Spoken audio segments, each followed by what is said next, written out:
Hello everyone. BSc first year के पिछले video तक हमने सेल के इंट्रोडक्शन, उसकी हिस्ट्री, उसके ओरिजिन तथा कुछ भाग प्रोकैरियोटिक कोशिकाओं के बारे में पढ़ा था।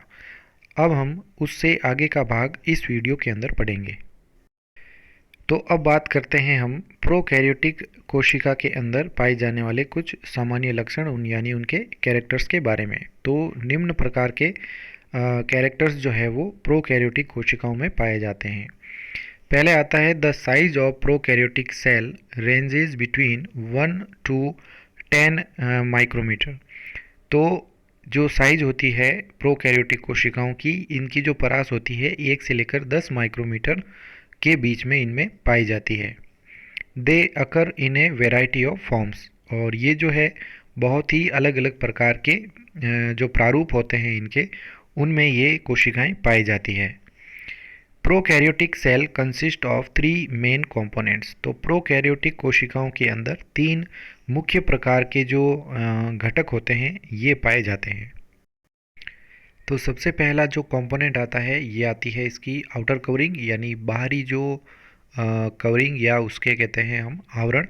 तो बाहरी आवरण किस प्रकार का होता है? It is composed of inner cell और प्लाज्मा मेम्ब्रेन, यानी यह इसका जो निर्माण है आउटर कवरिंग का, ये आंतरिक कोशिका या इसे इनर सेल या प्लाज्मा मेम्ब्रेन यानी प्लाज्मा झिल्ली कहते हैं।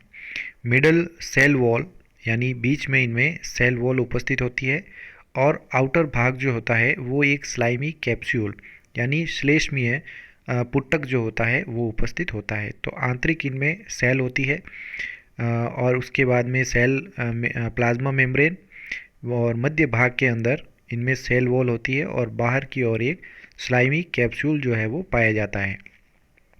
तो सबसे पहले बात करते हैं सेल मेम्ब्रेन या कोशिका झिल्ली की। Cell membrane made up of lipids and proteins. तो जो कोशिका झिल्ली होती है इसका निर्माण लिपिड यानी वसाओं के द्वारा तथा प्रोटीन्स के द्वारा मिलके बनी होती है। It is thin and flexible, यानी यह पतली तथा प्रत्यास्थ होती है, फ्लेक्सिबल होती है। And controls the movement of molecules across the cell, और ये जो झिल्ली होती है यह नियंत्रण करती है जो अणु होते हैं जो इस कोशिका के अंदर जो है प्रवेश कर सकते हैं या बाहर जा सकते हैं, उनकी गति के ऊपर या उनकी मूवमेंट के ऊपर जो है कंट्रोल ये प्लाज्मा मेम्ब्रेन करती है।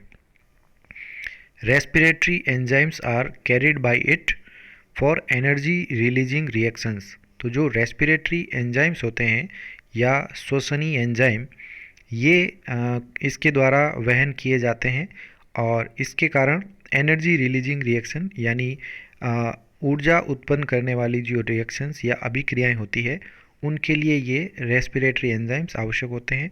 तो उनका वहन करने का जो कार्य होता है वह यह सेल मेम्ब्रेन ही इनमें करती है।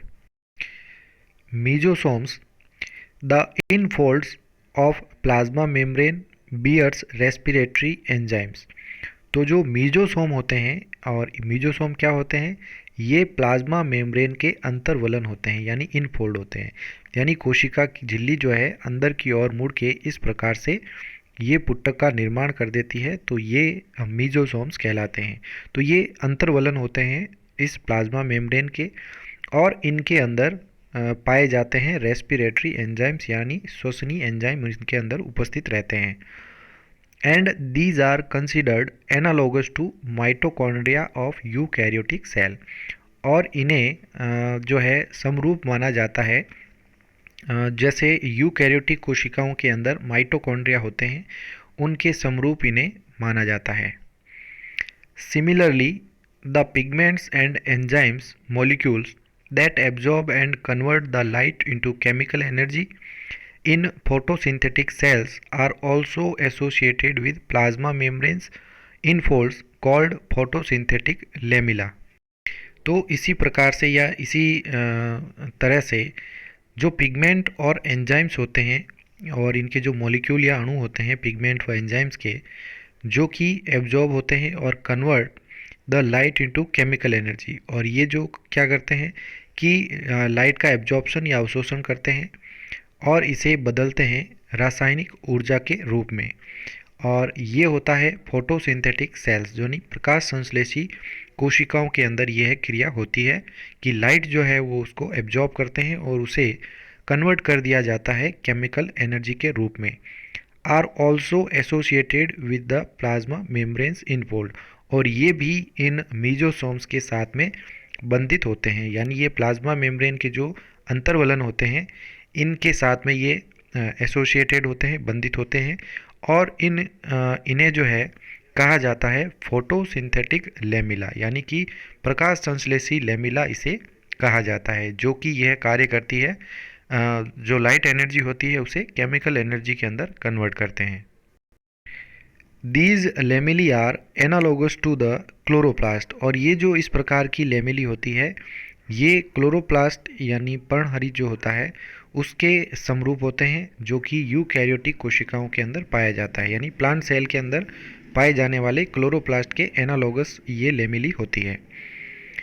Plasma membrane plays role in replication and division of nuclear material, तो जो प्लाज्मा मेम्ब्रेन होती है यह अपनी भूमिका निभाती है रेप्लिकेशन यानी प्रतिकृतिकरण के अंदर, और जो न्यूक्लियर मटेरियल होता है यानी कि डीएनए या आरएनए उसके डिवीजन या विभाजन के लिए प्लाज्मा मेम्ब्रेन जो है वो महत्वपूर्ण भूमिका निभाती है।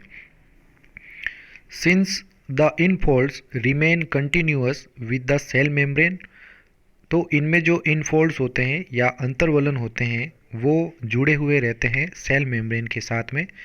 They are not considered as separate compartments, और इसलिए इन्हें अलग प्रकार के कोष्ठों या कंपार्टमेंट के रूप में नहीं देखा जा सकता है, क्योंकि ये सेल मेम्ब्रेन यानी जो कोशिका झिल्ली होती है उनके साथ में ही ये इनके इनफोल्ड्स या अंतर्वलन जो है वो अटैच रहते हैं।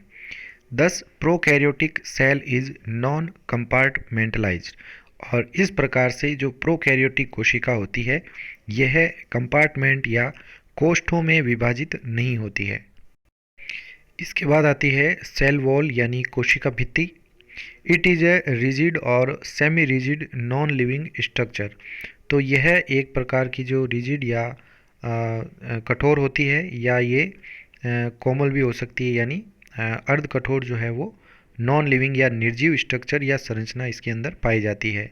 इसे हम सेल वॉल या कोशिका भित्ति कहते हैं।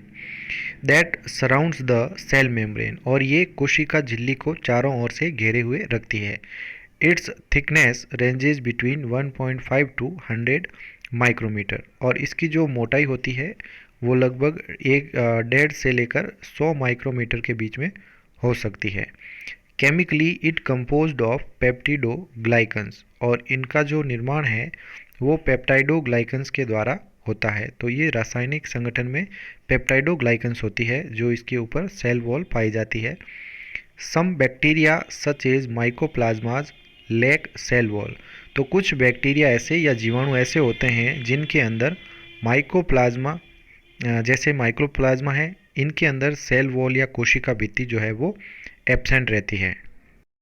इसके बाद आता है स्लाइमी कैप्सूल, तीसरा जो भाग है इसका, यानी श्लेष्मीय पुटक जो होता है।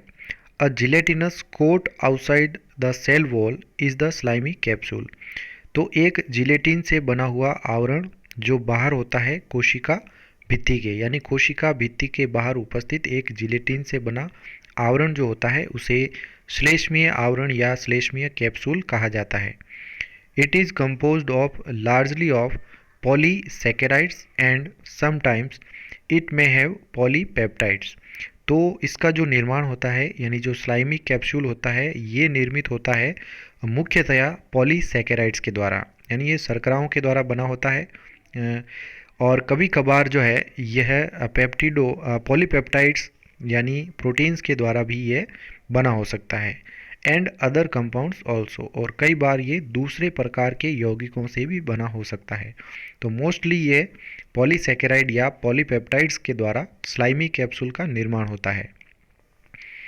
It protects the cell against desiccation, यानी यह जो श्लेष्मीय आवरण होता है ये कोशिका के निर्जलीकरण को रोकता है, यानी जल हानि इसमें नहीं हो कोशिका के अंदर से साइटोप्लाज्म से जल जो है वो बाहर नहीं जाए, उसे रोकने के लिए जो है वो स्लाइमी कैप्सूल अधिक कार्य करता है।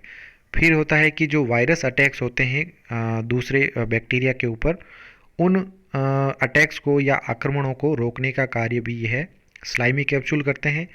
फेगोसाइटोसिस की क्रिया को रोकने के लिए और एंटीबायोटिक्स यानी जो दूसरी प्रतिजैविक औषधियाँ होती है उनका जो कार्य है वो इनके ऊपर असर नहीं हो, इसलिए ये स्लाइमी कैप्सूल इनके ऊपर पाया जाता है। तो मोस्टली ये इनके प्रोटेक्शन का कार्य करता है।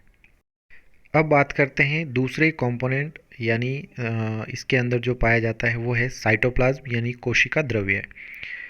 Prokaryotic cytoplasm contain proteins, lipid, glycogen and inorganic ions along with enzymes for biosynthetic reactions and ribosomes, tRNA and mRNA for protein synthesis।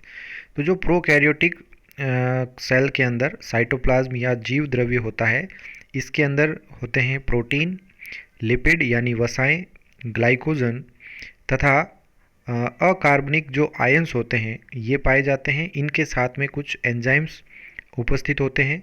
ये एंजाइम्स जो है इनमें जैव संश्लेषण अभिक्रियाओं के लिए पाए जाते हैं और इसके साथ में राइबोसोम्स उपस्थित होते हैं।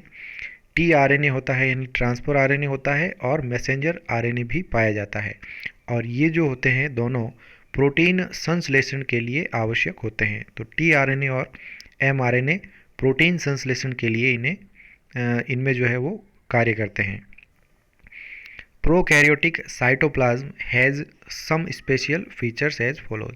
तो जो प्रोकैरियोटिक साइटोप्लाज्म होता है उनमें कुछ विशेष लक्षण पाए जाते हैं जो कि निम्न प्रकार हैं।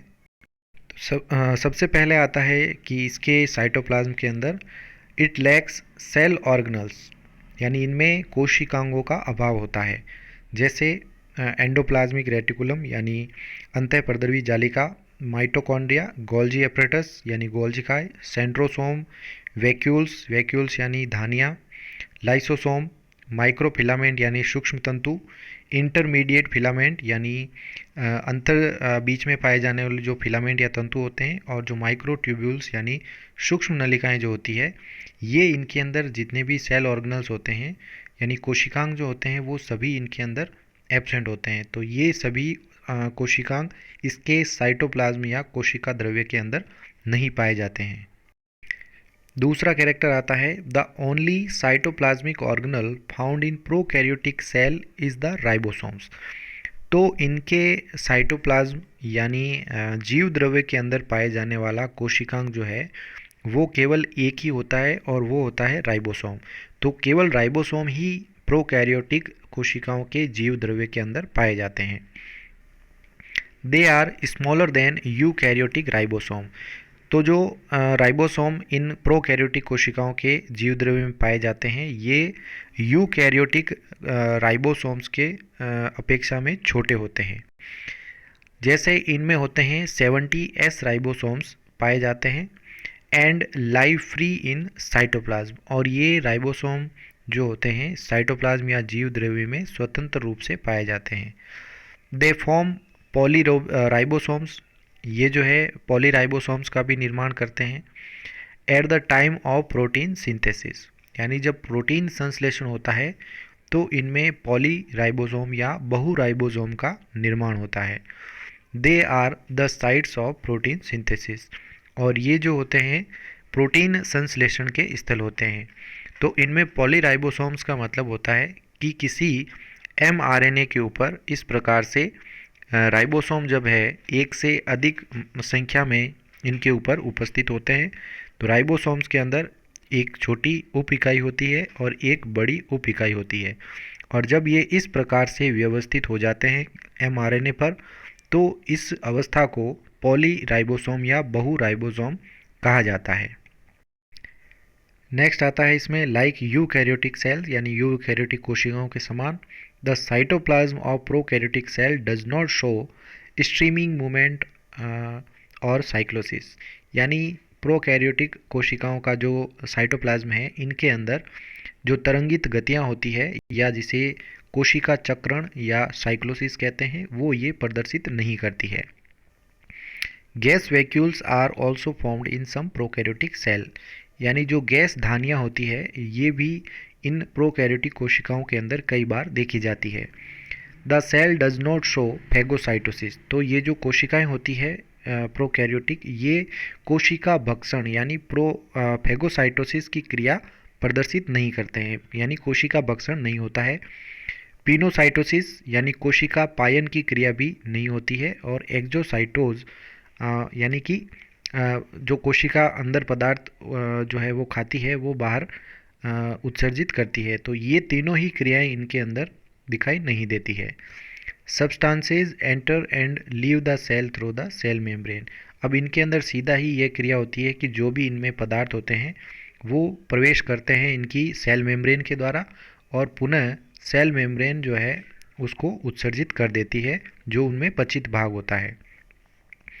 दे में contain deposits of polysaccharides and और इनऑर्गेनिक फॉस्फेट्स, तो इनके अंदर संग्रहण भी होता है कई बार पॉलीसेकेराइड्स का, या उनके साथ में अकार्बनिक जो फॉस्फेट्स होते हैं इनका संग्रहण इन प्रोकैरियोटिक कोशिकाओं के अंदर देखा जा सकता है। Thank you so much. इसके बाद का अगला भाग हम नेक्स्ट वीडियो के अंदर पढ़ेंगे।